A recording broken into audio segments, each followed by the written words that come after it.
Big ബോസിന്റെ latest promo പുറത്തു വന്നിട്ടുണ്ട്. അപ്പൊ നമ്മുടെ റോക്കിനെ ഡയറക്റ്റ് ആയിട്ട് എവിറ്റ് ചെയ്യണമെന്നുള്ളതാണ് തീരുമാനം. റോക്കി ഇന്നലെ ഗബ്രിയും ജാസ്മിനുമായിട്ട് വളരെ വലിയൊരു വഴക്ക് തന്നെ നടന്നിട്ടുണ്ടായിരുന്നു. ഗബ്രിയും ജാസ്മിനെ റോക്കിയെ പ്രവോക്ക് ചെയ്യുക, ആ പ്രവോക്കേഷനിൽ റോക്കി വീഴുകയും ചെയ്തു. റോക്കി ദേഷ്യം വന്നിട്ട് ഗബ്രിന്റെ ജാസ്മിന്റെ അടുത്തുണ്ടായിരുന്ന ഫർണിച്ചറിൽ ഇടിക്കുകയും റോക്കിയുടെ കൈ മുറിയുകയും ചെയ്തു. അങ്ങനെ ഫർണിച്ചർ ഡാമേജ് ആയിട്ടുണ്ടായിരുന്നു. ആ ഒരു ഇഷ്യൂ ആണ് ഇന്ന് ബിഗ് ബോസ് പറയുന്നത്. അപ്പൊ ബിഗ് ബോസ് റോക്കിയോട് പറയുന്നുണ്ട് വലിയൊരു നിയമലംഘനമാണ് ചെയ്തിരിക്കുന്നത്, എന്ത് ശിക്ഷ വേണമെങ്കിലും പവർ ടീമിന് കൊടുക്കാം എന്നാണ് പറയുന്നത്.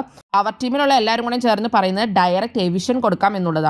ഇത് വളരെ സീരിയസ് ആയിട്ടൊരു ഇഷ്യൂ ആണെന്ന് അവർ പറയുന്നുണ്ട്. ഗബ്രി ജാസ്മിൻ പറയുന്നത് ഡയറക്റ്റ് എവിറ്റ് ചെയ്യാനാണ് ഞങ്ങളുടെ തീരുമാനം. അതുപോലെ ജാൻമണിയും അതുപോലെ യമുനയും പറയുന്നുണ്ട് ഇത് സീരിയസ് ആയിട്ടുള്ള ഒരു ഇഷ്യൂ തന്നെയാണെന്ന്. അങ്ങനെ അവരെല്ലാവരും കൂടെ ചേർന്ന് വന്നിട്ട് ഡയറക്റ്റ് എവിഷൻ ആണ് അവിടെ പറയുന്നത്. ബിഗ് ബോസിന്റെ റൂളുകളിലുള്ള ഒരു മെയിൻ റൂൾ തന്നെയാണ് പ്രോപ്പർട്ടി ഡാമേജ് ചെയ്യാൻ പാടില്ല എന്നുള്ളത്. അപ്പൊ അതിന് എന്തായാലും പണിഷ്മെന്റ് കിട്ടും. പവർ ടീം പറയുന്ന പണിഷ്മെന്റ് തന്നെ ബിഗ് ബോസ് കൊടുക്കുമോ, ഡയറക്റ്റ് ആയിട്ട് എവിറ്റ് ചെയ്യാനാണ് ശരിക്കും പറഞ്ഞാൽ പവർ ടീം പറയുന്ന റോക്കിനെ. അങ്ങനെ പവർ ടീം പറഞ്ഞതുകൊണ്ട് ബിഗ് ബോസ് റോക്കിനെ ഡയറക്റ്റ് എവിറ്റ് ചെയ്യും. എന്താണ് നിങ്ങൾക്ക് തോന്നുന്നത്? എന്തായാലും നിങ്ങളുടെ അഭിപ്രായങ്ങൾ കമന്റ് ബോക്സിൽ കമന്റ് ചെയ്യുക. ഇതിൽ ബിഗ് ബോസ് വീഡിയോകൾക്കും ബിഗ് ബോസ് ലൈവ് അപ്ഡേറ്റ്സിനുമായിട്ട് ഈ ചാനൽ സബ്സ്ക്രൈബ് ചെയ്യാൻ സപ്പോർട്ട് ചെയ്യാൻ അടുത്തൊരു വീഡിയോ നമുക്ക് വീണ്ടും കാണാം.